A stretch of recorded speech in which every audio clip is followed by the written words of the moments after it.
Welcome, guys, back to another live stream. Hey, we got 4 people in the room. Welcome, guys. I am Rav Holly, the American Nomad. Hey, Van Life Sheldon's Travels. Good to see you guys.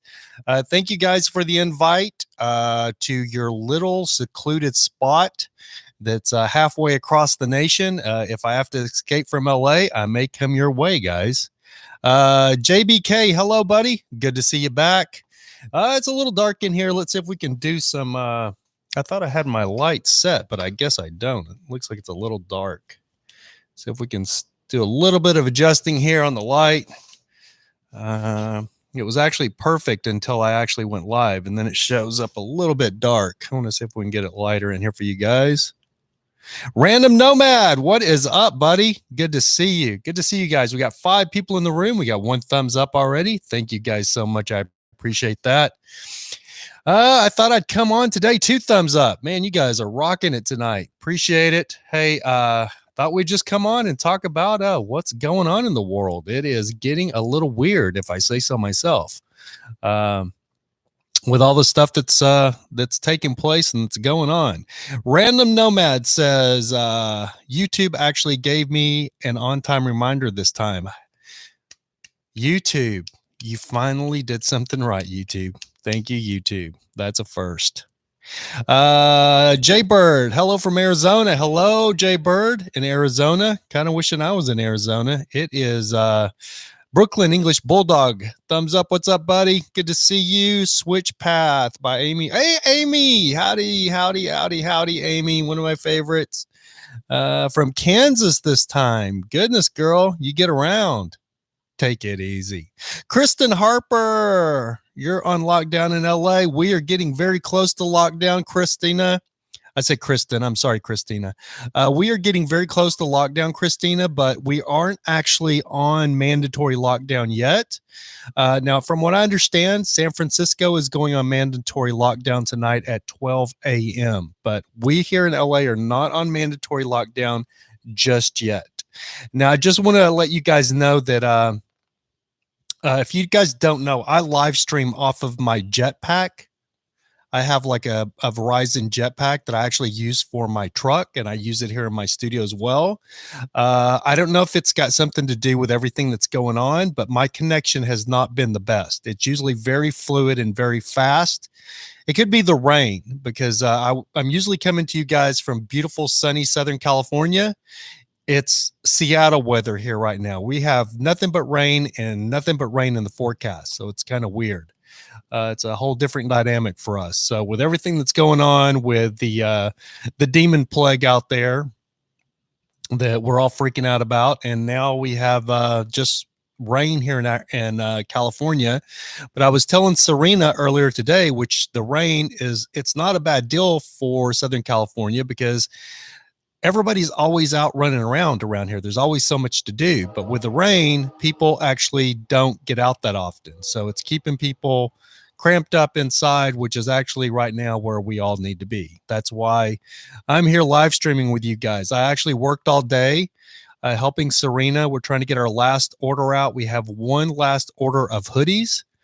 There's 8,000 hoodies that we're going to be printing, and they'll go to our customer. And then after that hoodie order, I guess we're out of business is kind of what it's looking like. We busted our butts for 4 months to get this new legging lines launched. And just as we get it, we're supposed to launch on the 19th. It looks like it's all going to be down the tubes. Let's see. Let's go to the chat, see what you guys are saying. Jaybird says, did you ever sell the camper van? No, Jaybird. It's parked right out here on the street. I literally have 2 rigs parked right out here on the street.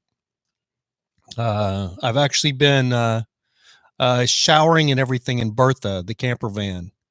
Random Nomad, just at work waiting for my night to end. It's a ghost town tonight in here. I imagine it is, Random Nomad. You're the parts guy up in Wisconsin, if memory serves me correctly, right?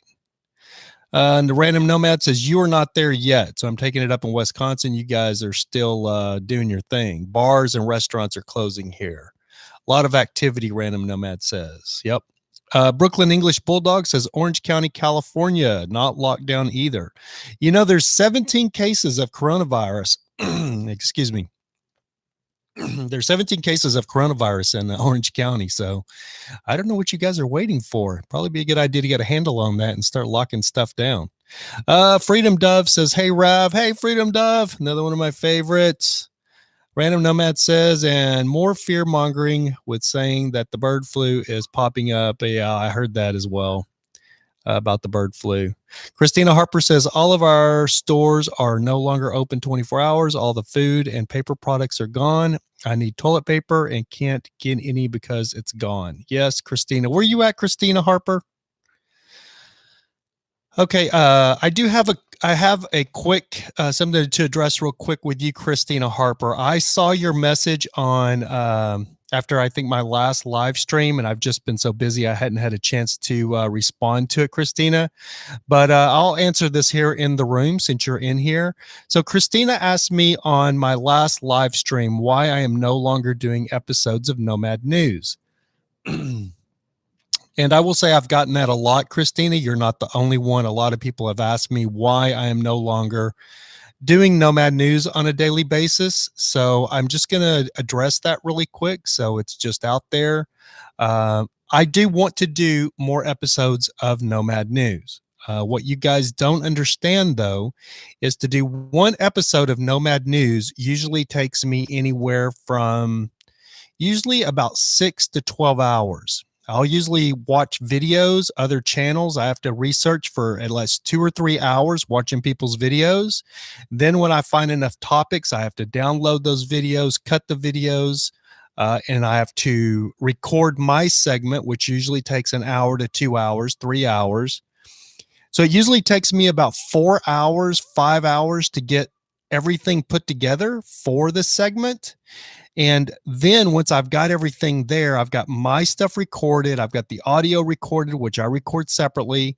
And I've got everything ready to go to edit. It usually takes me about 6 hours to edit it. So I'm looking at about, I think probably 10 to 12 hours to do one episode of Nomad News. And when I was working part-time, that was not a big deal. I could do it. I could work, till 3:30, 4 o'clock. Start an episode of Nomad News, and I would get through about 4 a.m., 5 a.m., have it uploaded by 5 a.m., go to bed, and then do it all again the next day. But I'm not really making any money off of it, so there's just not a lot of reward there. But when I get a lot of positive feedback from people, that's what keeps me motivated. But then why you see a lot of YouTubers drop off the map is because when you start dealing with a lot of negativity in your comments, and I read all the comments, the good ones and the bad ones, and this will go without saying, you can have 50 beautifully nice, positive comments that's very motivating to keep you wanting to do YouTube, but then you get the 2 or 3 derogatory comments, and you just say, yeah, why? Why am I doing this? Why am I spending money to build this thing? Because it's just a hobby. It's not really, it doesn't make me enough money to, pay much of anything on a monthly basis. So I do want to get back to doing it. I just have to find a better way to streamline it. I mean, people mock Camo Dave all the time, and I've kind of made fun of him as well because, he looks like he's holding up his phone basically when he's doing he basically looks like he's just holding up his phone and holding his phone, recording the screen and then recording himself and then recording the screen. It's very low value production wise, but he has a lot of people that watches, and that is actually the way to do it because there's no production value there. It's basically like what I'm doing here, live streaming almost. Let's see. Freedom Dove says it's a pain in the ass, but it was better than fighting crowds. Okay, I didn't see what you were saying there, Freedom Dove. But anyway, guys, so I hope Christina Harper, I hope that kind of addresses the Nomad News. May start trying to do some shorter segments or something. I've got to figure out a way to streamline it better so it doesn't take me 12 hours to do one episode of Nomad News. I'm just one guy. So, if I had someone that was actually cutting, or researching for me, helping me edit, helping me film, I could probably do it. But it's a great concept. but it just takes a lot of work to do it. But with what's going on right now, my job here is pretty much over. I just got all the studio set up, and it looks like it may be done. I may have to move out of this studio, and our business may be out of business. We don't know exactly what's going to be happening. We have one order left that we're doing right now of 8,000 hoodies, and it's for this week. And then once that hoodie order is complete, we don't know. There's no more orders for us. So we don't know what's going to happen there. So anyway, I hope that explains the Nomad News thing. I do plan on doing new episodes, and if everything closes down and we're locked down, that's what I was going to talk to you guys about, because I had originally figured that I was going to escape from LA. I was just going to pack my truck and head to Arizona, and be over in Arizona around Quartzsite or Parker, out there by myself. With this whole demon bug thing. The demon, what did we call it the last time? Not the demon bug. We called it the demon plague, I think, because you can't say the C word on YouTube. Maybe they were talking about that they were going to fix that, but I don't know if they fixed it yet. But I know YouTube, if you were saying the C word, that they would completely take your demonetization away from your video, so you couldn't make any money off of it. So anyway, yeah, I had originally thought about just escaping from LA and heading over into Arizona, into Western Arizona. But I'm actually thinking maybe I may stay here. If we go into full quarantine, that's, I don't really have any place to quarantine. Except for my truck.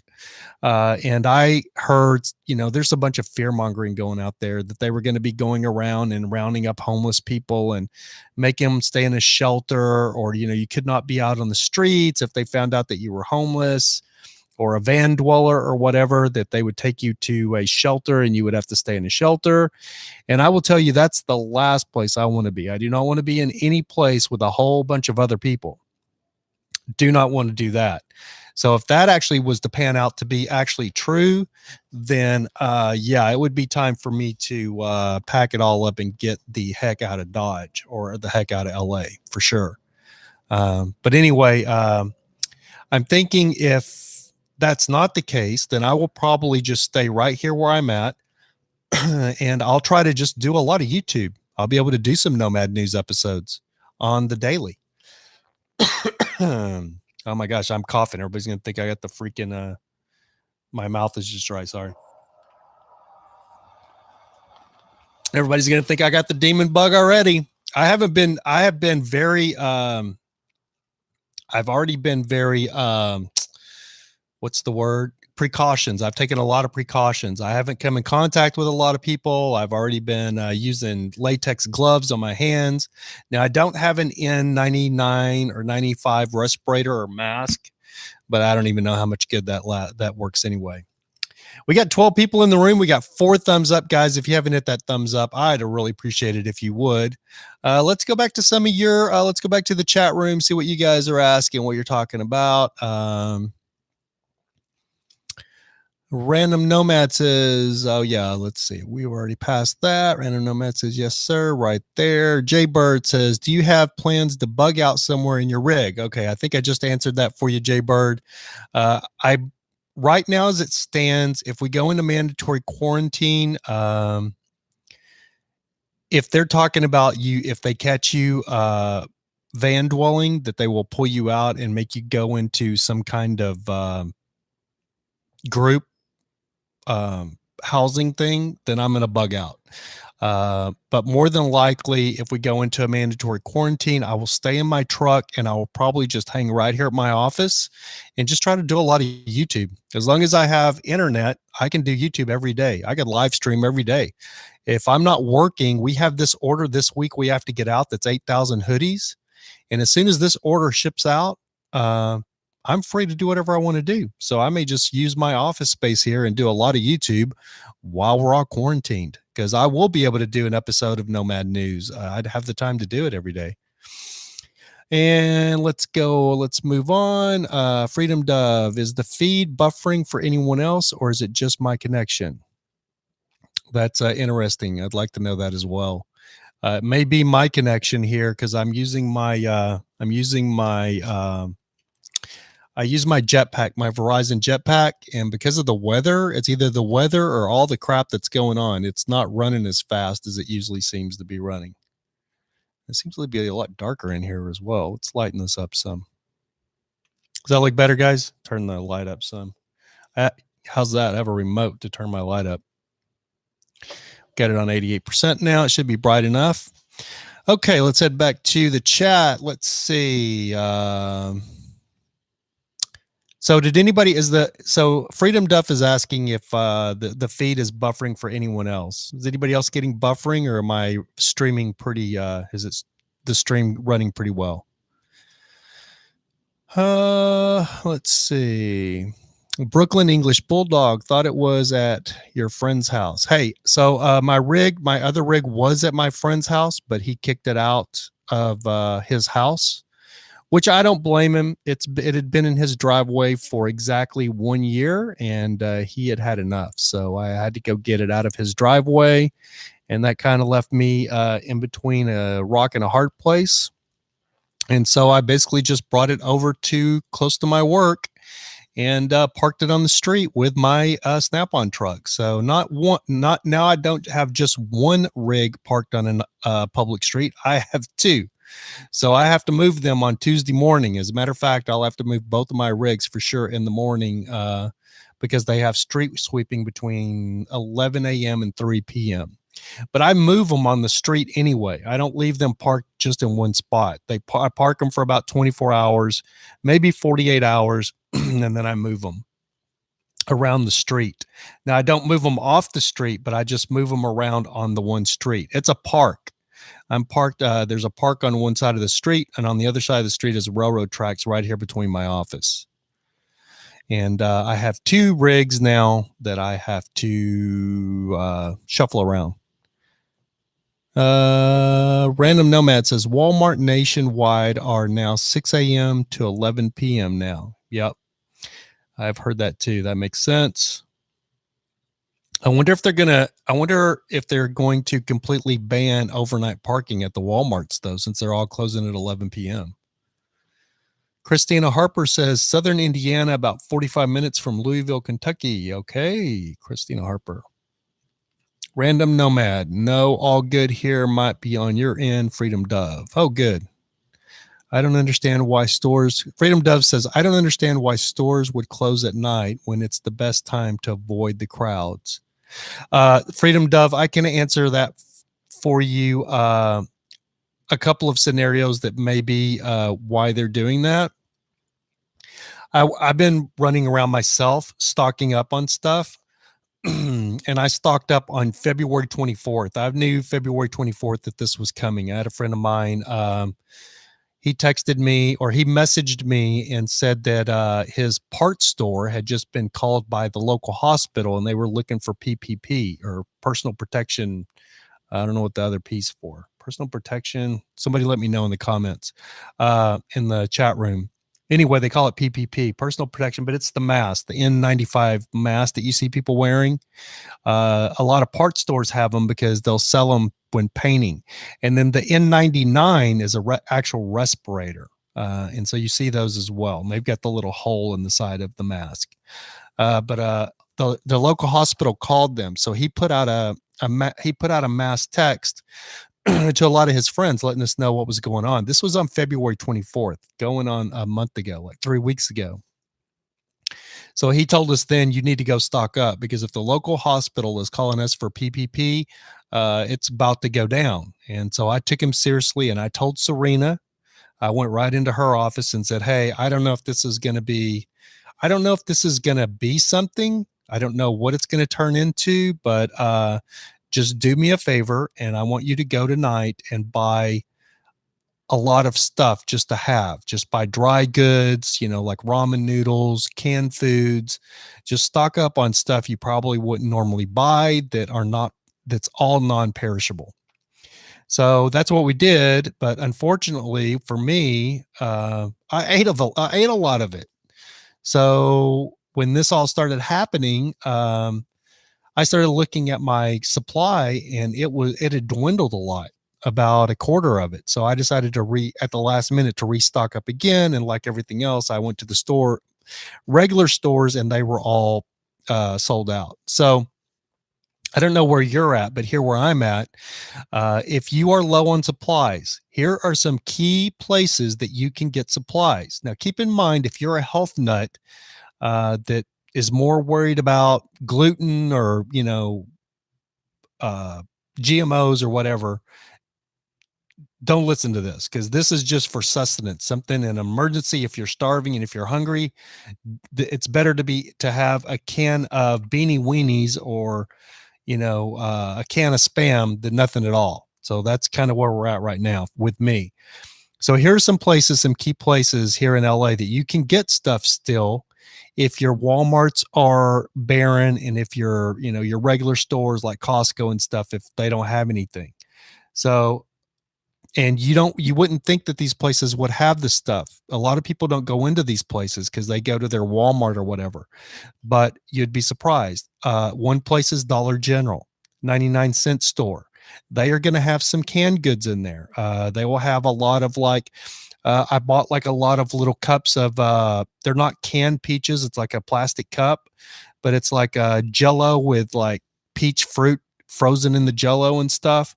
That stuff will last forever. You know what I mean? It'll probably be here long after we're dead if it was just left. So stuff like that. Another place where I really hit the jackpot is regular drugstores, CVS. So CVS, yesterday I bought $40 worth of canned goods, and I could have spent $100 on canned goods. That's how many canned goods they had. And I'm talking about Campbell's soup. I'm talking about beef stew. I bought a big can of beef stew that was like $4.49. So they had everything I wanted pretty much at CVS, but CVS did say that they were going to be closing. So I talked to a manager, and he said it wasn't indefinitely, that they were going to be opening up back during the day. But the employee that hung up the sign said, we're closing tonight at 9 p.m. until further notice or something like that. So I saw the manager, I asked him about it, and the manager informed me that they were closing, but they were closing at 9 p.m. early. All the CVS's were. Freedom Dove, this is for you, for having this special type of cleaning crew come in and clean and disinfect the store. So that made sense. Another friend of mine pointed out that because of the stores are being overrun now, it's taking their stocking staff a lot longer to stock. So they have to have more time to get the store stocked, everything back on the shelves to open up the next day. So those two things may be contributing to why your Walmarts are closing earlier and a lot of your stores are closing earlier. And they're not open 24 hours because they need time for their employees to get the stuff back on the shelves for us, which absolutely makes sense to me. Let's see where we're at here in the chat. Let's see. Oh yeah, somebody else said stocking and cleaning. Was that you, Random Nomad? I just saw that. So I spent 30 minutes talking about stocking and cleaning, and somebody just answered it in 2 seconds. PPE, yes. Amy Preston, thank you. It's personal protection E. What is the E for? I can never remember. Personal protection, PPE. Oh, Ellie Connection. No random. Paul was suggesting that Rav might have top chat turned on instead of live chat. What? What is top chat? How do you turn the top chat on? Let's see. Pop chat. I don't even know how to turn top chat on. LA Connection, Paul, you guys will have to help me with that, or Van Life Sheldon's or somebody else. I thought there was just the live chat. What is top chat, LA Connection? What exactly does that do different than live chat? Let's see. Random Nomad said, gotcha. Oh, Random Nomad, chunky soup. Yeah, I like chunky soup. Amy Preston says, yes. Leah Norris, I agree with you. Leah says Jello shots. I wanted to get a bottle of Jameson yesterday at CVS. But I've seen the regular bottle of Jameson for like $19.99, like at Walmart, and their little miniature bottle of Jameson was like $17 at CVS. So I'm holding over for a Walmart. But with all that's going on, I'm going to get me a bottle of Jameson. And if I get me a bottle of Jameson, maybe I'll have a shot for during one of these shows one night. Random Nomad says the dollar stores here are tapped. Ooh, okay. So up there in Wisconsin, guys, the dollar stores aren't going to do any better than it sounds like the big box stores or the big stores like Walmart or anything like that. Freedom Dove says, okay, it's totally frozen for me now. I will have to watch the replay. You all have a good night. Oh, Freedom Dove, I hate to hear that. Sorry about that. Have a good night, Freedom Dove. Thanks so much for stopping in. I hope you enjoy the replay. Going to try to just keep this an hour. We're right at pushing 30 minutes here, so we got about 30 minutes to go. Don't want it to lag on too long. Equipment. Yeah, Amy Preston. I am in Brooklyn English Bulldog. Personal protection equipment, PPE. Yeah, how could I not remember that? I think my Alzheimer's is setting in. I don't even have to worry about the demon bug, the demon plague. The Alzheimer's is setting in on me. I won't even be able to remember my name here in a couple of years. Yeah, Random Nomad. We lost Freedom Dove. Yeah, her connection, I guess, was bad on her end. Is the connection pretty good for everybody else? Can everybody else is it freezing up or lagging for anyone else? On my end here, it shows it's doing great. So I'm just figuring hopefully it is for everyone else. Let's see. I never split my screens tonight, so I'm going to try to do that really quick. Let's see. Give me a couple of seconds here, guys. Something I always do at the start, and I just never did it tonight. Let's see. There we go. Perfect. There we go. All right, back to the chat. Let's see. Chevy Life. Is that my buddy Trav from Texas, Chevy Life? I'll be riding it out on the front lines in San Antonio, I guess. Oh, that is Trav. Yeah, one of my best friends, Trav, is Chevy Life. I actually grew up with that kid. I've known him since we were teenagers. We're not kids anymore. I guess we're kids. I used to date his older sister. Yeah. And he's the one, if you watched any of my Vagabond Days from a couple of years ago, it was Trav that pulled the headers off of Bertha and welded them up for me. So he's Chevy Life in the room. Good to see you, Trav. Be safe over there, buddy. You guys have you guys are already what I would consider a hot zone, just like LA. It's hard to believe that San Antonio, out of all the Texas cities, out of Houston, Dallas, and Austin, San Antonio ends up being the hot zone in Texas. I would have never guessed that. Leah Nortz, is it Nortz? Is the G? I'm taking it that Leah. I'm taking it your Nortz is the G is silent, so it's Nortz. Gnortz. Christina Harper says, how old are you, Rav? Christina, I am 50 years old. I was born in December 14th, 1969. I'm 50 years. I just turned 50 years old the end of last year. Amy Preston says, good here. Okay, great to hear, Amy. Hopefully the connection's good for everyone else.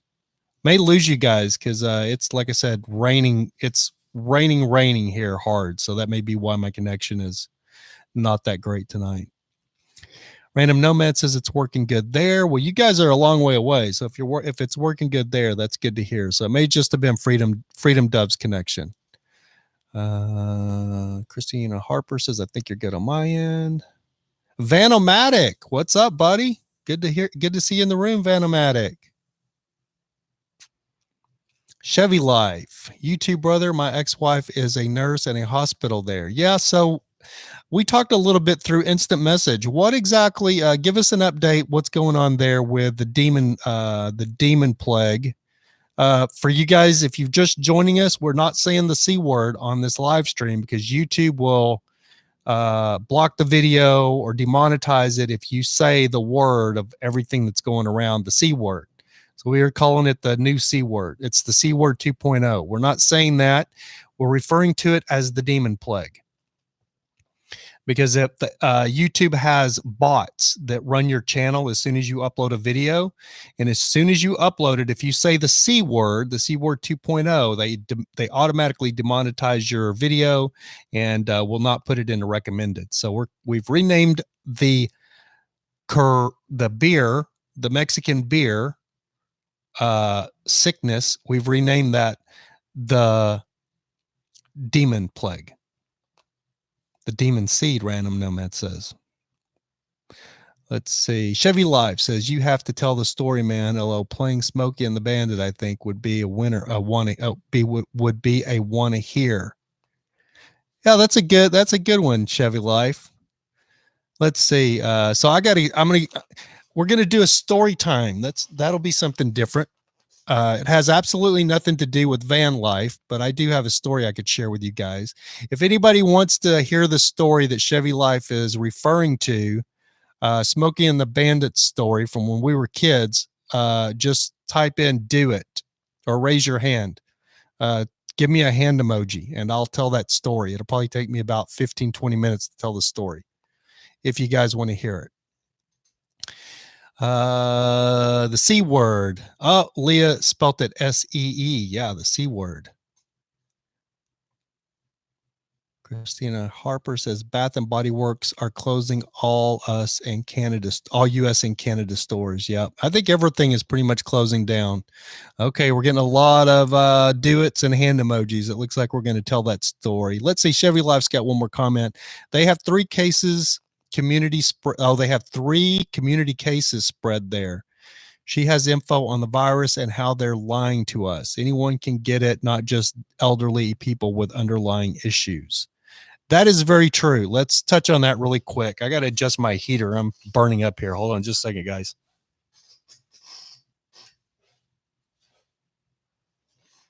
Ooh, okay. Much better. I have this hoodie on and I put my heater like right on me and it was like I was dying of a heat stroke here and trying to just stay with it, but I'd had enough. So let's touch on that really quick. So if you guys do not know, I've been keeping up with the demon plague very much so. I have a friend of mine in Italy. I think we talked about that on the last live stream. And so he's been giving me some updates every day, every other day in the mornings, like what's going on there, what he's hearing on the ground in Italy. It's a lot different than what we're hearing here. I think there's a lot of people that are throwing numbers out there about like the flu and, the swine flu from years ago, for you, the H1N1, like 5 years ago. You seeing a lot of numbers being thrown around with those other things. And this is what I'll say to that, guys. This is what none of you or a lot of people do not understand is you have to look at this like this is a party, right? If you get an invitation to a party and the party says, you're invited to a party. Here's your reservation. The party starts at 8 p.m. Okay. So we're the 7:30 bunch. We're the early birds. If you get to the party early, we're the ones sitting around at the party early. The party hasn't even started yet. It's not even 8 p.m. yet.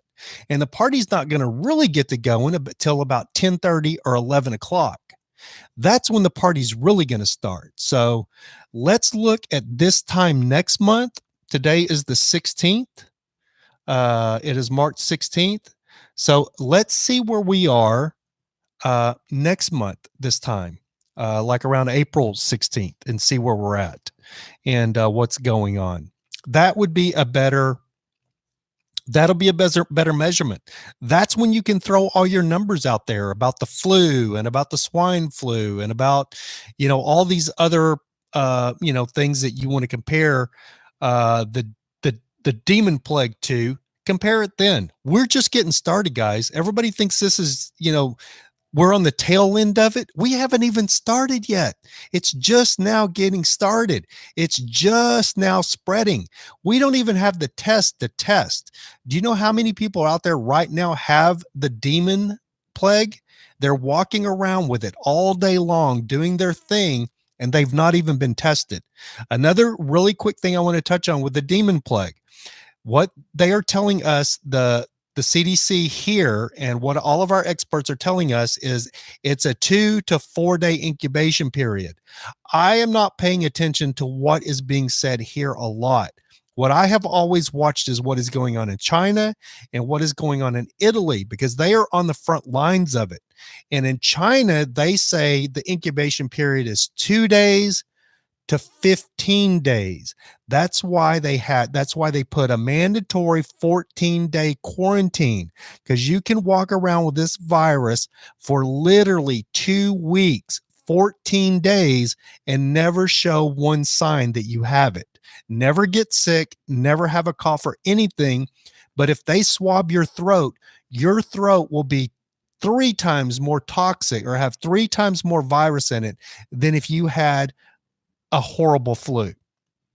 So those are just a couple of things to keep in mind when we're talking about the demon plague. And let's see. Chevy Life says also she knows a pilot from Lackland. He says that they are retrofitting his cargo plane, 500 patients lower deck, 500 patients upper. He has been instructed to fly patients to field locations. Yes, and I have seen some stuff where they are setting up different field locations in several different states. I saw Dallas, California, Washington. Whether that is all legit, I'm not completely sure yet, but it definitely sounds like it could be. Chevy Life says, so the military is preparing for a large infection rates. Yes. And something that's kind of scary, if you keep up with numbers and things, which a lot of people don't, is Amy Preston, she says, I work in nursing. People can be symptomatic for 28 days. Yes, Amy Preston, thank you so much. That is one of the points I'm trying to make. Another thing that's going on in China right now that you're not hearing in our media, and I can tell you this is for a fact, okay? So there's been people in China that have gotten the demon plague and almost died. They've had to be respirated. They've had to be vented and respirated. That means they've had to have a ventilator helping them breathe for them, so they didn't die of the demon plague. And then they got better. They survived, and they got out of the hospital, and they tested negative for the demon plague, only to a week later test positive again. So the China government are scratching their heads, and they are a little baffled because they do not know if they've had a bunch of faulty test kits that were giving false readings when the patient was still positive. Since the patient looked like they were completely recovered, they don't think that's the case. They are also wondering if the demon plague has went dormant. So saying that you have it, but then all of a sudden your body fights it off to a point where it's so low, the numbers are so low that the test kits are reading negative when you actually still have it. And then it comes on again. It comes back for a second bout, and you get sick again. Or the third scenario is what they're really, really worried about, and what they're kind of leaning towards is the scariest scenario. And what they're really thinking, and the LA Times actually did a article on this, is where I read it, was I heard it in China, and then I finally saw it come out in the American media, which was the LA Times. So what they're worried about is this demon plague is not like chicken pox, where you get it one time and that makes you immune to it. They think that some of these people that have had these parties, because you get a cluster of people together for these parties, for these demon plague survivor parties that they're having in China. And there's been a lot of them. And so they get all their family and friends together. And then a week after the party, they test positive again for the demon plague.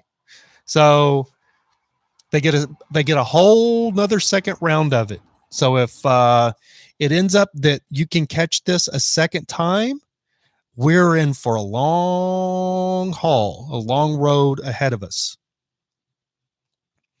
And don't just think that it's this is older people that get this. Everybody can get it.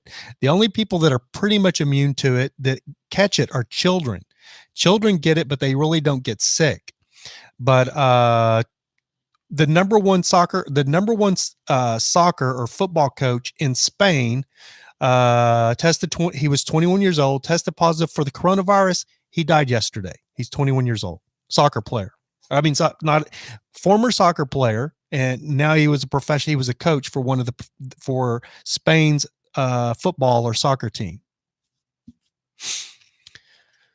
Let's see where we at now. Chevy Life. We have cases in Dallas, Fort Worth, Temple, Burleson, San Marcos, Austin, San Antonio, and Houston. It is spreading around Texas then. Yeah, well, I can tell you where I'm at. And I saw last night, I checked the numbers, and Texas wasn't like California yet. It's not considered a hot zone.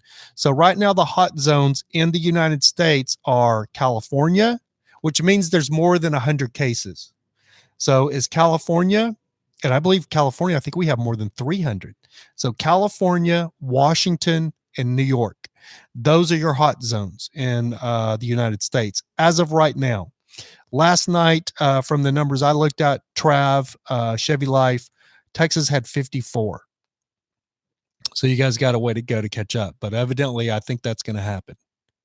Here in about 5 minutes, I'm going to tell you, if you're still with us, we got how many people? We got 11 people in the room. Here in about 5 minutes, I'm going to tell you guys the Smoke and the Bandit story. We got plenty of people that raised their hand wanting to hear the story. So I'm going to tell you that story here in about 5 minutes. JBK, soccer coach had leukemia underlying condition. Yeah, I did. I think I did read that, JBK. He was still 21 years old, though. And if you don't know as well, a famous actor in Italy, his sister died in his bed, and it took him, I think, 2 days. It took him 2 days to get somebody to come get her corpse. She was decaying in his bed because she died of the coronavirus. He did not know she had the coronavirus. She got real sick. He put her in his bed, and then when she went into cardiac arrest, he gave her mouth-to-mouth resuscitation. So he thinks he's contaminated, or may have the demon plague. So he's freaking out, but it took him 2 days, and he finally broke down and did a Facebook message, posted it on his Facebook, and somebody from the government finally saw it, and they come and removed her body from his house. But he was stuck with his sister's body in his house because funerals have been banned over there, and they're under strict quarantine, so nobody would come and get her body. So Trav made a point yesterday because another buddy of mine on my Facebook page were talking about, like, what would you do? And my other buddy said, you'd have to burn them. And then Trav's like, you couldn't get a fire hot enough. And that's very true, because you need a lot of wood. The Native Americans used to build like a big, huge wood thing to put the people up on to burn their remains. So it does leave you to wonder if one of your relatives died of the corona or the demon plague, like, what are you going to do with them? Prolific invention. Hey, buddy, what's going on, man? Good to see you. Prolific invention. Random Nomad, and it may not kill you, but the complications may get you. Yes, Random Nomad. That's very true. And one other thing is, this is another thing I want Americans to understand. So I've heard this in China very distinctly. They were showing some x-rays of people that got the demon plague, that had to breathe on a respirator. They had to be vented, and a respirator or whatever, the breathing tube put down their throat so they could breathe. And after they were done and they recovered, they x-rayed their lungs, and their lungs were very, very damaged. Like very damaged. There's some kind of little tubes or something, I guess, at the end of your lungs or something, some little things and all of those things were very, very damaged. So what the Chinese doctors were saying is that even though you survive it, you will live with it. If you get it bad and you have to be vented, you will never be the same. You will live with those. So there's a dry throat. The first stage is a dry throat and just fatigue. maybe a runny nose, but and a little dry cough. But some people just get fatigued and get a dry throat and never even really get very sick. They basically just carry on about their business. And then I listened to this from a guy that was a survivor that actually got really sick, but he survived it. And this is exactly what he said. He said, so the first he was fine. Then he got up one day and he just kind of felt kind of cruddy, and then he kind of had a dry throat. He didn't think too much about it. He went about his business. And so that's the first stage. And then that first stage, you clear up, you get better. You're like, oh, okay, well, maybe I just, I'm good now, feel good. And then he said, then he got the flu, and he was very sick with like regular flu like conditions, just like it was a lot like the flu. And this is what you hear a lot. And then he had that for 4 or 5 days, he said, and he felt really, really sick. And then all of a sudden he felt better. He woke up one day and like, oh, okay, I beat it. I feel better. He got up, got him something to eat. Was getting his strength back. He's yeah, I'm good. I'm good. I feel good. I get out of here. Let's get outside. Let's do something. Let's get some stuff done. And then he said the next day, or even that day, I think it was that evening, he got up early that morning and he felt good. And then early that evening, he crashed. He said it came on. He said one minute he felt completely fine. The next minute he felt like he felt like death. He felt 10 times worse than he felt when he had the flu, when he was down with the original flu. So he rushed to the hospital. Got to the hospital. They confirmed that he did have the demon plague, and his lungs, I think, Amy, you're a nurse, I believe. Somebody would have to help me with this, but I think his lungs were 30 or 25 to 30% full of fluid. So that's when they had to incubate him, put him on a vent, and help him breathe. And he then got deathly ill, and he was in ICU for 7 or 9 days, I think, before he finally kind of started bringing it back and getting his health back and actually beat it. But he had about 48 to 72 hours there where the doctors, I guess what happens is you either go the wrong way or the recovery way.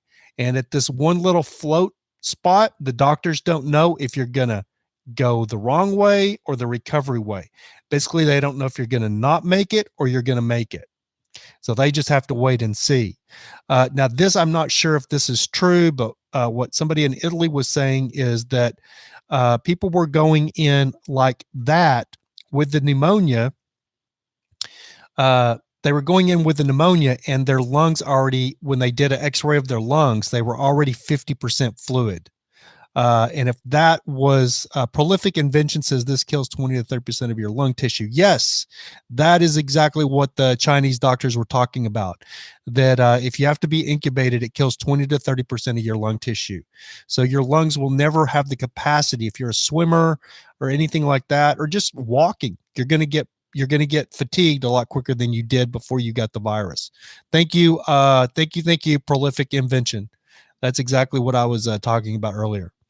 But anyway, so this is what I heard coming out of Spain, that if you get to the hospital, and a lot of times it's taking them, they're low on test kits.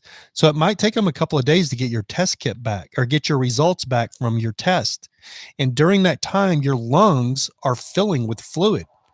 And if your lungs get to 50% capacity, they call that chronic pneumonia.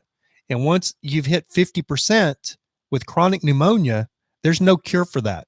And they consider you fatal. So in China, when this was happening, all they were doing was once they knew you were critical, they just kept you comfortable until you died. And there was a YouTube video that stayed up for, I think it stayed up for 2 or 3 weeks. And it was literally, the name of the video was Waiting to Die. And it was like Wuhan, or the city in China. And it was literally somebody laying on a hospital bed. You couldn't see their face. All you seen was like chest down, and you could see them laying like on a gurney.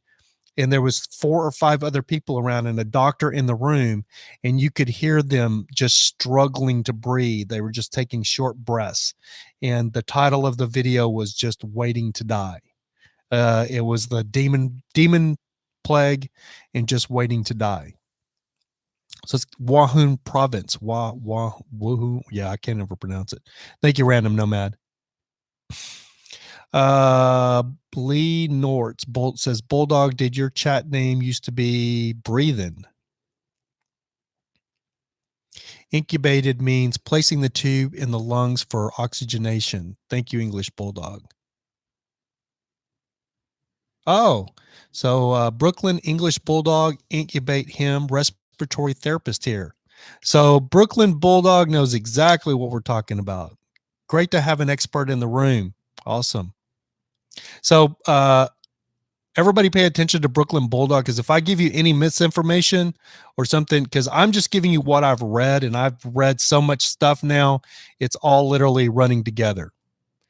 Let's see where we're at. We're at 50 minutes. It says Prolific Invention says the last video I made is about an amazing botanically based disinfectant. It's called Concrebrium broad spectrum disinfectant. I used it in professional microbial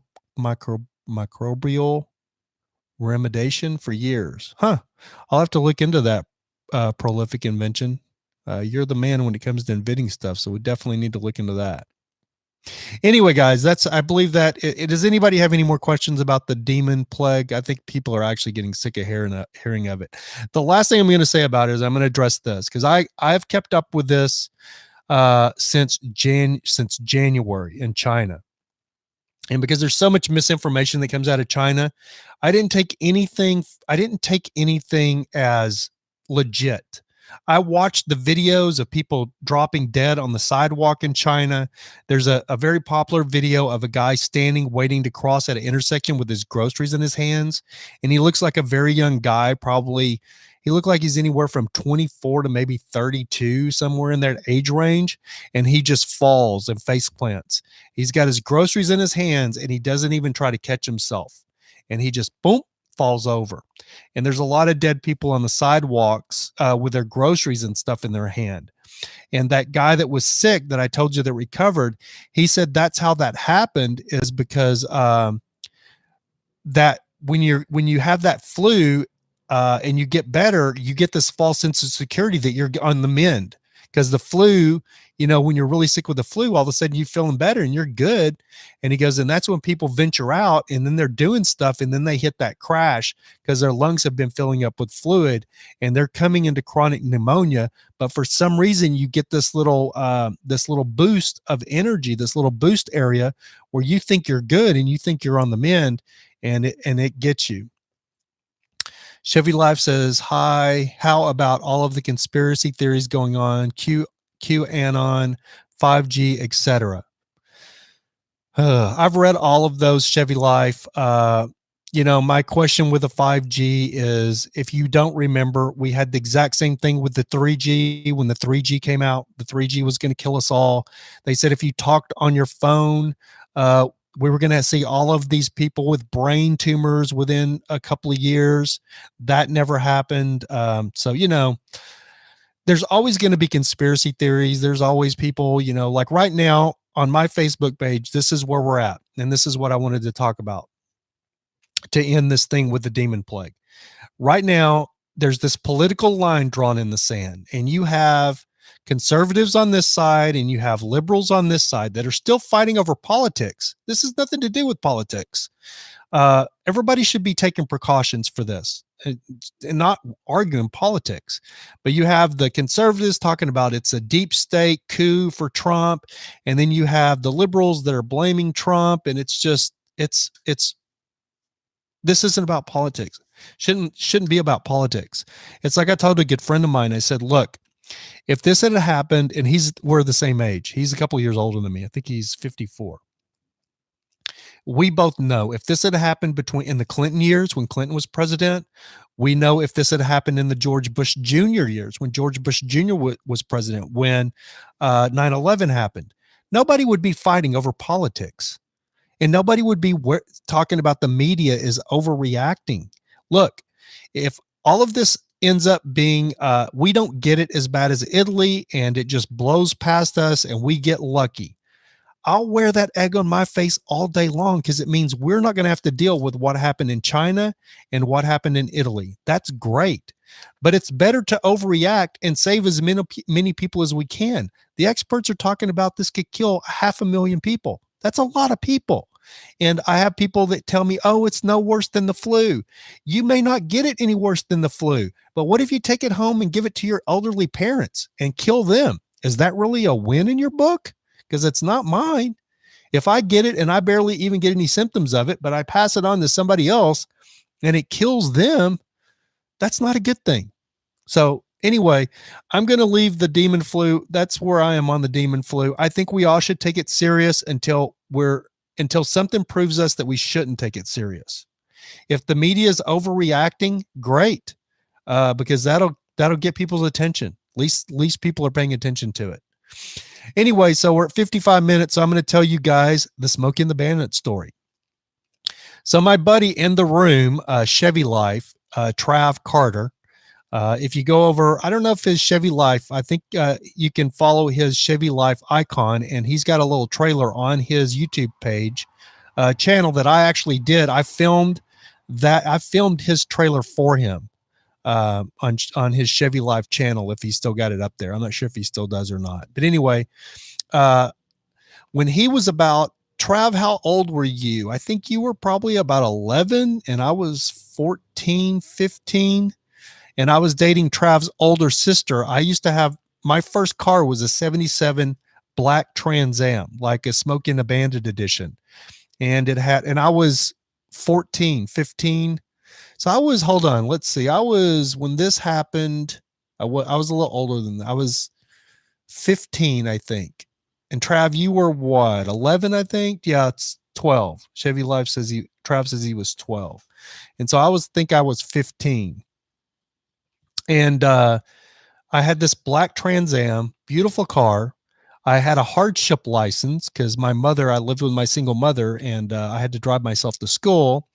And I roofed houses and saved money for 2 or 3 summers and saved money to buy a car. And out of sheer luck, I bought one of the most beautiful most beautiful car I've ever owned. If I still had the car today, I could probably get, what would you say, Trav? I could get 50 grand for it, maybe, if it still looked like it did then. It had custom Recaro seats in it. The stock seats have been pulled out. And at that time, Recaro made a Trans Am special edition seat that you could order for the Trans Am. And it had a bit eagle that went across the back seat. And I had those seats in that car. Random Nomad said a hardship license, ? A hardship license, Random Nomad in Texas, used to, I don't know if they still do this, but back in the day when I was a kid, they had what was called a hardship license. So if you lived with like a single parent or something, you could get your driver's license when you were 14 years old. So I've had my driver's license since I was 14. I had my first car. I got that Trans Am when I was 14, and it was way too much car for a 14-year-old. And I drove that thing 100 miles an hour. I mean, I drove it like I stole it every day. And my buddy Chevy Life, who went on to build dragsters, and he's built up a Chevy S10 dragster. He's got a new dragster now that he's building up. He can tell you I can drive. Even to this day, I can still drive. I've never been a professional driver, but I think if I wanted to pursue professional stunt driving, I probably could have done that. But anyway, so one night we were out in Lubbock, Texas, which is where I'm from. It was a night, like a Friday or Saturday night. No, it wasn't. Was it, Trav? Might have been a weekday. I can't remember. Trav says, yep, you are a wheel man for sure. Thank you, sir. That's from a guy who's, done some, not professional driving, but he's went down the quarter mile many times in his own built rigs. Anyway, we were out. I don't remember what kind of night it was, but we were out running around. It was myself, one of my best friends, Bryce, his dad was a chief of police in Lubbock, and then it was Trav, and it was just the three of us. I was thinking it was somebody else, but it was just the three of us. Leah says, I can't drive a Snap-on truck, though. Okay. Those are fighting words, Leah. I was sitting still when I got ran over, so it's not my fault. It was parked. It was a Sunday night. Okay, it was a Sunday night, Trav says. So anyway, we were running around Lubbock, which is a little podunk town in West Texas. It was like 100, maybe 100,000 people back in those days. And we were running around Lubbock and just being kids, what kids do. And we went and parked at the South Plains Mall, which was one of the hot spots in Lubbock. We'd been out on 34th Street, which was the drag at the time. For you people that are older than millennials, you'll remember what a drag was. So in Lubbock, 34th Street was the drag. So every Friday, Saturday night, the kids would drag up and down the street in their cars, basically just driving back and forth, back and forth. And then on Sunday night, there'd be a few stragglers out there, but the drag was usually pretty dead on a Sunday night. But we had some beer, and I don't remember exactly where we got the beer, but we had beer and we had some booze. I think we had some smoke back in those days, which is something I don't really do anymore. I know we did because David, it was David Bratt King. Did I say Bryce? David Bratt King was his name. Not Bryce. David Bratt King was my friend. And then Trav in the back seat. So we had been out running around all night. It was about 12 or 12:30, I believe. And we had to go back to my house, which my mom would be asleep. So we had to go back and we had to be very quiet and get into the house. And I knew my mom would wake up and come confront us and go, where have you been? What have you been doing? Blah, blah, blah. Yes, Buddy Holly, Leah. My last name is Holly. That was one of my dad's relatives. Bob Holly was my dad. So Buddy Holly was his cousin. So anyway, that's why my name is Rav Holly. If you don't know that, my last name is Holly, and I'm from Lubbock, Texas, the home of Buddy Holly. Anyway, so we were running around, and on the way back to my house, the South Plains Mall was right across the street from where my apartment was. So I told Trav and David that we were going to pull into the mall and we were going to just chill out for about 30 minutes or 40 minutes and kind of sleep and come down from the booze and everything we had been doing, our party favor, our activities we'd been doing all night, because I didn't want to walk into my house and have my mom know that we were drinking, and I was drinking and driving and, out running around and, partaking in the devil's lettuce and all that stuff. So we pulled over, aired out the car, and just kind of slept and was sleeping there, just minding our own business. And I think David got out and took a leak in the parking lot. But it was wintertime. I think it might have been around November. I think it was wintertime. It seems like it was, maybe it wasn't. I don't remember what time of year it was. But anyway, David got out, relieved himself in public in the parking lot. I didn't think too much of it. Got back in, went back, I was reclined back, laying down, just relaxing. And all of a sudden, the inside of the car lit up. And I set up to see what it was, because we parked in the mall all the way out at the very edge of the Mervyn's parking lot. So there was nobody out there but us. There was literally nobody out there. So I wasn't expecting to see any other cars. All of a sudden the car lights up, and I raise up and look in the rearview mirror, and there's a blue Chevy pickup coming at us. Well, when we had been out on the drag earlier that night, we had almost gotten into a confrontation or a fight with some guys in a blue Chevy pickup. We were racing them up and down the drag, and they were shouting insults and flipping us off. And it turned into a thing where we were chasing each other. And, it never materialized into anything, but it could have. So anyway, when I jump up, I look in the rearview mirror, and here comes a blue pickup. So I immediately tell my buddy, David Bracken, I'm like, wake up, David. Those freaking dudes are back. So I'm thinking we're probably going to get in a fight. Back in those days, you can ask Trav. I was fighting every other night, if not every night. That's all we had to do back then, is drive fast cars and fight. So we were fighting all the time. So I figured we were going to get in a fight. So I nudged my friend David Bright King. I said, "Hey man, wake up! These guys are back. We're going to get in a fight. Wake up!" And he didn't want to fight, and I really didn't. I was too tired, and I was coming down from the booze and the devil's lettuce, so I really didn't feel like fighting either. So I just reached over and started the car, and we started driving out of the mall parking lot, and we got out of the mall parking lot onto the street and turned back, and the pickup came to the edge of the parking lot and just sat there and looked at us. And we're sitting in the street looking at him. He's sitting in the parking lot looking at us. And I don't remember exactly what happened. Travis could actually probably tell you this story better than I can. I just remember maybe David flipped him off or something. I can't remember what started it, but he came charging. The pickup came charging at us, and I floored it. And basically we just took off, and the pickup came over the curb off out of the parking lot behind us and started chasing us. And so now we're driving 100 miles an hour through the city streets of Lubbock, and this pickup is right on our tail. So we're really literally doing some Smokey and the Bandit kind of stuff. I'm sliding through stop signs. I'm running red lights.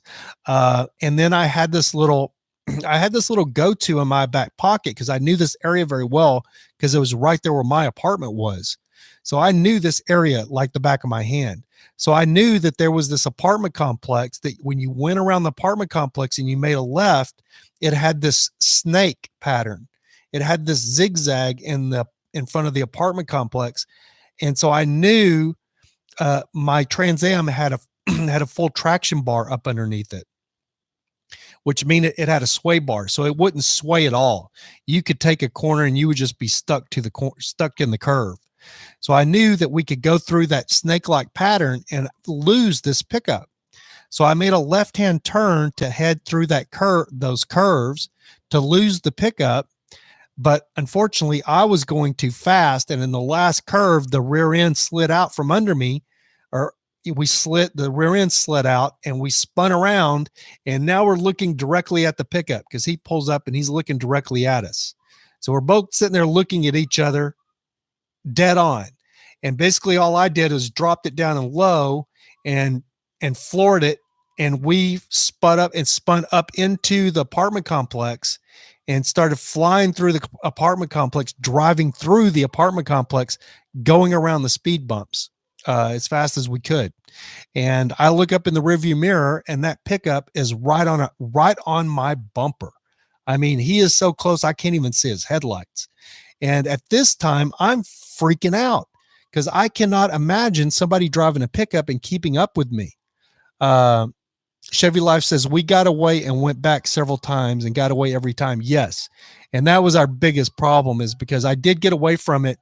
And then it was so much fun, him chasing us, that we would go back and antagonize him again. He was back at the mall. And we did realize at one point that it wasn't those same guys that was chasing us, but we didn't know who it was. We're like, why is this guy in this just Chevy? It was just a square body, short bed, regular Chevy pickup with like rally wheels on it. It looked like it was just I think it had, I don't remember if it had but it was just a regular Chevy pickup. We didn't know why he was chasing us. We couldn't figure it out. So when he would lose him, I remember one time we lost him. We went and parked. I got far enough away from him that we slid into this parking lot, and I parked in between these other cars, and I killed the car. We all leaned back in our seats, and he drove right by us. And then we waited like another 10 minutes to where he was gone. And then I started the car up, backed out, and like three idiots, we drove right back to the mall to see if he was back at the mall. And sure enough, he was. And as soon as he saw us, here he come again. He's chasing us again. So when we go through the curve, that's where I was losing him, right, Trav? I did lose him going through the curve. We did it like 3 times. And the third time, I lost control because I hit those curves doing about 65 or 70. Keep in mind, you're supposed to do them about 15 or 20, I think. And I come out and spun out the last curve, and we're looking at each other. I drop it in low, fly into the apartment complex. So this is not a way we've went before. So now we're going 60 miles an hour through the parking lot of this apartment complex, and he's right on my bumper. So this time I'm not losing him. The first 2 times we lost him, or 3 times, I lost him pretty easily. He couldn't keep up with me. This time he wasn't having it. He was on my bumper. And so I'm going around the speed bumps in this parking lot, but he's right on us. And then we turn out onto the regular street, and there's a 4-way stop sign. And I go flying through the 4-way stop sign, probably doing 75 in a 30, probably doing 75 miles an hour. I run the stop sign. As soon as I'm coming to the stop sign, I look to the right because I'm not stopping, but I'm looking to see if somebody's coming, if they're going to hit us. There's nobody out. It's desolate and dead in Lubbock at this time. But I look to the right of the 4-way stop because to see if anybody's coming, and there's a Lubbock City police officer sitting there, and we don't even get to the stop sign, and he turns his lights on. So now we've got the cops following us. So I don't remember. We blew through that stop sign. Let's see. Chevy Life says, yeah, we went back anytime and slid sideways in front of him at like 70, and he gave chase again. Yeah. So read Chevy Life, because he actually remembers this better than I do. He should actually be telling the story. Chevy Life says, yeah, it was like a scene from Smokey and the Bandit. Literally, it really was. Because I could take that car. What a lot of people don't realize is I could take that car. It had a posi track rear end. And people don't understand what that really does for a car. A lot of people. And so if you see in the movies, well, you do nowadays because you see the drift cars. So the drift cars have, they're drifting. So I could basically, people didn't know what drifting was back in those days. I could drift that car sideways. So I could turn the front wheels just barely and floor it and get the both tires to break loose. And I could literally take that car down the street sideways, just like this. And then I could take the front wheels and spin it in donuts, and the front wheels would never move, and the car would just make a perfect donut. And I'd do donuts, and then I'd come back and start going the other way. And I could spin that car around so fast, you would be stuck to the seat. Like I would make girls literally scream. They would be screaming for their mom. Yeah, good times. But anyway, we go flying through. Let's see what Chevy Life says. We went back. We finally spun out, and the truck and the cop cornered us. Drew, well, actually, I pulled over. Remember, we went through that 4-way stop, and I saw the cop, and they turned their lights on. Anyway, yeah. So I don't remember exactly. Travis and I are kind of getting a little mixed up. He's probably, like I said, what he's saying is probably right. We probably did spin out. But anyway, all I remember is pulling over, and the guy in the pickup that we didn't know who he was. This guy jumps out of the pickup and runs up there and has a gun in his hand. He draws his gun down on us. And if I remember right, I don't think he was dressed like a cop. I think he was dressed in regular street clothes. But anyway, unfortunately for us, he was a cop. He was a Lubbock City police officer, and he was working off duty in his personal Chevy pickup for the mall as mall security, because the mall had been having a lot of the mall security are actually Lubbock PD. That's exactly what it was. Well, they did have security in the mall, but the outside of the mall had been having a lot of vandalism. And so they had gotten rid of their regular security and actually hired Lubbock Police Department to be security for the mall. And he was actually a Lubbock police officer. He was not just some mall security company. Actually, I could be wrong, Chevy Life. Travis, is the inside, they're not cops too, right? Or were they at that time? It seems to me like they had inside mall security that were just mall cops that weren't real security guards. I mean, that weren't real cops. That's where they got the idea of mall cop. You should get royalties. Get a win, Leah. Yes. Okay. So Chevy Life says, yes, they were. Okay. So inside the mall and outside the mall, they were actual Lubbock Police Department. They were real cops. So anyway, we ended up getting arrested. we got arrested because what we didn't realize is the dude that the mall cop was on his radio calling for backup for real Lubbock police officers to come assist him. And him being off duty and a mall cop, it took him a while to convince any of the mall cop or any of the rail police to come actually help him. And come to find out, I think he was a sergeant or something. He was not just a street beat cop. He was actually somebody. And man, he thought he was really somebody. Uh, Brooklyn English Bulldog. I was 15 and I think Travis was 12. I was 15 and my buddy David Bracking that was in the passenger seat, he was 16. He was the oldest one of us, but it was my car and I was 15. No, Lee, I was not 17. I was 15. Travis was 11 or 12. And the only reason Trav was with us is because I dated his older sister. And so Trav and I ended up getting close because I was like a big brother at that time to Trav. And then even after Trav's older sister, Renee, and I broke up, Trav was one of my best friends. So he still hung around with me. Would have been like 1980 something. It would have been 1987. God, Trav, when was it? 87, 88, I think. Does that sound right? Yeah, Trav says I got an early start in life. So anyway, yeah, we're already past an hour. I was going to keep this to an hour, but the last one was an hour 20. So maybe this one will hit an hour 22. Amy Preston says, I had a 76 TA, bright orange, honeycomb wheels and grill, same traction and torsion suspension. Yep, fast, fun car. Here's a quick tidbit on my car that Trav can attest to. That car came with a small block 403. Everybody thinks it was a 400. It was not. It was a 403 small block. The 403 small block gave you a 6.6 liter. That's why that car on the hood scoop said 6.6 liter on the hood scoop. My car had that engine pulled out of it and did not have the small block 403 in it. It had a 455 Olds out of an old Fleetwood Oldsmobile. So it had a 455 Olds that was bored 30 over, I think, Trav, and it had a high performance. What was the cam? Crane. I think it had a high performance crane cam in it.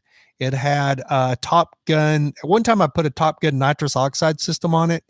It wasn't mine, but I put it on there to see what it would do. Yeah. And so anyway, let's go back. We got arrested. Random Nomad 85 would have made me like one. Yeah, that shows how old I am. Thanks, Random Nomad. Appreciate that, bro. Yeah, 55 Olds was the engine. It had the 455 out of an old boat. It was either a Buick. I think it might have been a Buick. But it had a 455 Olds engine in it. And the guy I bought the Trans Am from pulled that 455 and put it into my Trans Am. So that car was a beast. So you're 35, Random Nomad. Yeah, you're just a youngster. I remember when I was 35. I'm an old man now of 50 years old. Anyway, so we went to jail. And at that time, we were under the age of 17. I think it's still this way in Texas. So we were under the age of 17. So they ended up taking us to LCYC, which is Lubbock County Youth Center. So that's where the kids go to jail, is LCYC. I think it's still like that, right, Trav? Do you know in Lubbock? Anyway, back in these days, you went to LCYC. So we went to LCYC, Lubbock County Youth Center, and we sat there in this holding cell. They split us up, and LCYC was booked to capacity. So we ended up being handcuffed to doors for hours. I don't even remember how many hours, but it was hours. We were so tired, and we were in those little plastic like chairs you'd find in a classroom. We were just in these little plastic chairs, and they had us handcuffed to the doors because there was no cells for us. And when they took us into the holding tank thing, there's like this padded room. And then right behind us, like an hour later, they brought in other kids that the Lubbock Police Department had been in a high-speed chase with, and those kids crashed. So I was in this holding cell at one point, and I just remember them bringing in another kid, and this kid, his face was all cut up, and he had glass all in his hair because they had wrecked. They had been running from the Lubbock Police Department, and they had crashed. So in this little town of Lubbock, Texas, the cops got into 2 high-speed chases in one night with teenagers, and they hadn't been a police chase in like 5 years in this town. So it was anyway, I think about 4:30 or 5 in the afternoon. I just remember David Bry King screaming, "Let me out. I can't take it anymore. I got to go to bed." Yeah. So anyway, we ended up finally, like 4 in the morning, they found us a cell, and they took me. I think they took us all. They split us up. So I don't know where everybody else went. I just remember listening to David screaming all night, and his dad was one of the high ranking official officers in the Lubbock Police Department. What was he? I think he was like a police. He wasn't the police chief, but he was way up there in the police department. Everybody knew who he was. Like all the cops would come over. There was cops coming just to see David because they couldn't believe his dad, him being his dad, a high ranking police officer, and there's his son getting into a high speed police chase. So David, he was a juvenile. We were all juvenile delinquents. Oh, he was a sergeant, Trav says. So anyway, I just remember like 4 or 5 in the morning, I finally get put in this cell, and it's not like it's not like a jail. It's like more of a youth center. So it's like a little, I don't know, it's like a little hotel room kind of thing or whatever. Not a hotel, but it's decent for a kid. It's not like a barren jail cell. There's like carpet on the floor, and there's like a little bunk and like a little nightstand, and the door is one solid wooden door, and it's got this little tiny window in the door, this little tiny window. And I remember the sun coming up, and I looked out the window behind me, and there was a big window, but it had all of this steel mesh over the window, but you could still see the daylight and everything and the sun coming through. So I walked over and looked through the little window because I could hear things stirring outside. So I walked over and looked through the little window, and it was a rec area. It was a nice little rec area. And I saw like a lot of kids and stuff. So they were out in this little rec area, and there was a big console TV for you guys remember the old console TVs that was it was a console that sat on the floor, but it was a big TV, probably like a 30-inch or something like that, console TV. And the news was on, and they were talking about us and the other kids that had been in the wreck. We were on the news. They showed my car. Then they showed the other kid's car that had wrecked. So they said, Lubbock, Texas this morning had 2 high-speed police chases with juveniles. The first kids were driving this souped-up Trans Am and give the cops quite a run because the chase took like 20 minutes to come to an end. And then they went to the other kids, and these kids were in like their mom's Buick or something and lost control and ran into a electric pole or something and crashed into a ditch. And but anyway, I sit there and looked through the thing and watched the TV and watched them talking about us on the news. So it was one hell of a night. And I decided to change my ways a little bit after that because it was it was a little bit more than I bargained for as far as getting into trouble. And I'll just say that on the last, I got like 3 years probation, I think, which I never did because I was a juvenile delinquent. I never did a day of the probation. I basically told my probation officer to go F himself and spun out of the parking lot and took off and told him that they could fine me or whatever. So I never did the probation. Not sure how I got out of it. They never issued a warrant for me for that or anything. The probation officer just kind of let me go, I guess, which it would not happen nowadays. You'd never get out of that. It'd haunt you for the rest of your life. But back in those days, that's another thing. So when I turned 18, that all went away. That doesn't happen now. If you're a juvenile, get in trouble, it'll follow you just like your adult criminal record the rest of your life. But anyway, on I'm finished with that story, but the last note is I had 101 citations. There was 101 citations. So that cop in the pickup was writing down every single stop sign I ran, every time I was in a thing going over the speed limit, everything. So that was my mother's biggest thing is she was freaking out about is because it was like $2,000 or $3,000 worth of traffic tickets. So they ended up expunging that as well and basically let me off with a slap, let us all off with a slap on the wrist. I think Trav, his dad came and got him the next morning and they didn't charge him with anything. Is that right, Trav? Yeah. Trav says the car chase lasted a long time. It did. I think it was like 22 minutes or something like that. Wasn't it, Trav? Random Nomad says, not in Minnesota. Your juvenile record is shielded here and really can't be used against you. That's great to hear that because kids do a lot of dumb crap, and I was one of them. Amy Preston's laughing says, my old lady cough or laugh. Chevy Life says like over an hour. Was it over an hour? Okay. Yeah, we kept going back. Yeah, okay. I guess it was over an hour. Leah, so is that when Trav's dad said, stay away from my daughter? No, Trav's dad was crazy. Trav's dad had already told me to stay away. I was never supposed to be with his daughter, but I could not get along with my mother. So my mother kicked me out, and Trav's family actually took me in. And Trav's sister at that time she looked like Christy Brinkley. She was the hottest girl in our school. There was nobody, there was 3 girls in our school that were the hottest girls. And it was Renee Carter, which is Trav's older sister. And then it was Patty Acevedo, who is my ex-wife.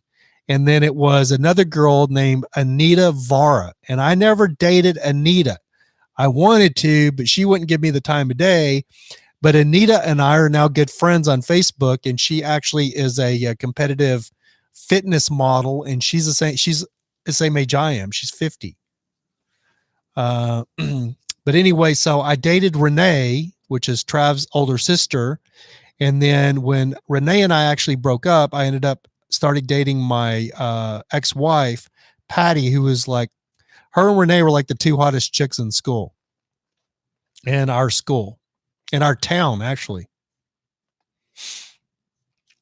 But Trav's dad, Chevy Life's dad, was crazy. If anybody remembers WKRP in Cincinnati, WKRP in Cincinnati, the sitcom from back in the 80s, 90s with Lonnie Anderson. Well, if you remember Dr. Johnny Fever, Trav or Chevy Life's dad looked identical to Dr. Johnny Fever. I'll never forget telling him that. I was like, I didn't want to say it. And I was sitting there looking at him. And finally I went like to everybody that was sitting there, our friend Jeff Myers, who was one of our best friends at the time. I was like, man, do you know who he looks like? And they all looked at me and I said, Dr. Johnny Fever. And they all go, yeah, he's never heard that one before. And his dad, Trav's dad, just kind of laughed because, yeah, I mean, he was like, looked just like him. It was insane. Amy Preston says, I blew a stop sign doing 98 and a 30 and a red Mustang and got off with a verbal warning. Yeah, we could get away with a lot of stuff back then when we were kids. Like when I was a kid, this is a true story, and I don't want you to think bad of my dad because it was just the way he grew up. When I wasn't living with my mom and I was with my dad would let me take his pickup. Oh, we got the train going by. You guys are probably, it's a freight train, so it's really loud. The whole building's shaking. Probably, I don't know if you can see the mic shaking. If you guys can still hear me though, hopefully. My dad would give me a little fifth of whiskey or a little pint, not a fifth, a little pint of whiskey for me and my friends to go drive around in the country in the pickup. We wouldn't go to town or anything, but we were like in junior high school. And he would let me take his brand new Ford diesel pickup and go cruising around and drink this little pint of whiskey. You could not get away with that stuff these days. People would have my dad arrested for child abuse. Amy Preston says, I wasn't a kid, Rav. I was almost your age. Oh, crap. Girl, you were still doing that and you're my age? What's wrong with you? 100 miles an hour and a 30 and a red Mustang. Should know better than that. Random Nomad says, yeah, even my time growing up was different than now. Yeah, it was. It was the freedom, man. That was the end of the freedom. I mean, I grew up riding in the back of a pickup, my dad's pickup. You know, it was always a thing for us kids to go, hey, Dad, can we ride in the back? Can we ride in the back? And he'd be like, yeah, you guys can ride in the back. I don't see why not. And we'd literally ride in the back of the pickup when he's doing 65 miles an hour down the road. It was a different time back then. You don't find that now unless you hop the border and go across to Mexico. You still see kids riding in the back over there and dogs riding in the back of the pickup and everything over in Mexico. But man, if somebody was driving down the road with their kids in the back of the pickup, they would be in jail. They had been a police chase because somebody called the cops on them. It's a totally different time now. Amy says, I was late for work. True story. That is no excuse, Amy. That is no excuse. That is really no excuse. All right, guys, that's an hour and a half. We're going to go ahead and wrap it up here. I had planned on just doing this an hour, but it flies by so fast when we're having fun. Lee Nort says, I'm 15 years older than you, Rav. Stories sound similar. There you go, Leah. It is Leah, right? Leah Norts. Yep. So, yeah, it was a good time though. It was a whole different time than what we have now. I think it was a lot simpler time. And even though I do enjoy, you know, all this stuff that we have nowadays, it was a much simpler, sweeter time, I think, back in those days. And I think our generations, you know, living up in the days when we went actually and played football and baseball and, you know, rode bicycles and all of those things, that's all stuff these kids don't have these days. I think our childhood, I think we were the Gen X's. I'm Gen X. So I think Gen X was the end of the magical growing up time for a simpler, sweeter time. Lee Nort's had a 66 Chevy with a 396. Hey, that's a nice little hot rod. So is it Lee, L-E-A? It says L-E-A. So is that Lee or Leah? Random Nomad, I got a funny story about getting out of a ticket with a buddy back in the day. Let's hear it real quick, Random Nomad. I'm going to have to get off of here, guys. Going to have to go ahead and wrap it up. Sorry, maybe next time, Random Nomad, let's start with your story because I'd love to hear it. I'm going to have to get off of here. Let's see. My buddy had a 76 Olds Cutlass. I looked at, when I bought my Trans Am, Random Nomad, I went to look at a 76 Olds Cutlass. It was the cream colored yellow one. Had a nice Alpine stereo in it. It was really nice. Anyway, guys, my dog has, because of the rain, he has really bad arthritis, and I can hear him whimpering because it's time for him to take his pain medication. So I'm going to go ahead and wrap this up and get off of here. I want to thank you guys so much for joining in. I have such a good time doing this. Hopefully I will be able to get you guys some Nomad news episodes up on the other channel, since I won't be working after this week, it doesn't sound like, for the foreseeable future. I've also got like a lot of vlogging I did, like at the van build and all of those stuff. And I may just put a disclaimer up there and go ahead and edit some of those videos and get them up as well. So we'll see what happens if you guys want to see them. Fun night, made times light. Thanks, Lee. Thanks, guys. Random Nomad, Amy Preston, Chevy Life, Travis. Anybody? Hopefully I'm not leaving anyone out. Brooklyn English Bulldog. Thank you guys so much for tuning in. Christina Harper, if you didn't click that like button, I'd appreciate it. We have 13 likes, 13 thumbs up. 13 is not my favorite number, so if we could get one more before you guys leave, if you hadn't clicked that thumbs up, I'd appreciate it. And that is going to do it for this stream, guys. We'll see you in the next one. Have a great evening. Stay safe, guys. Take precautions.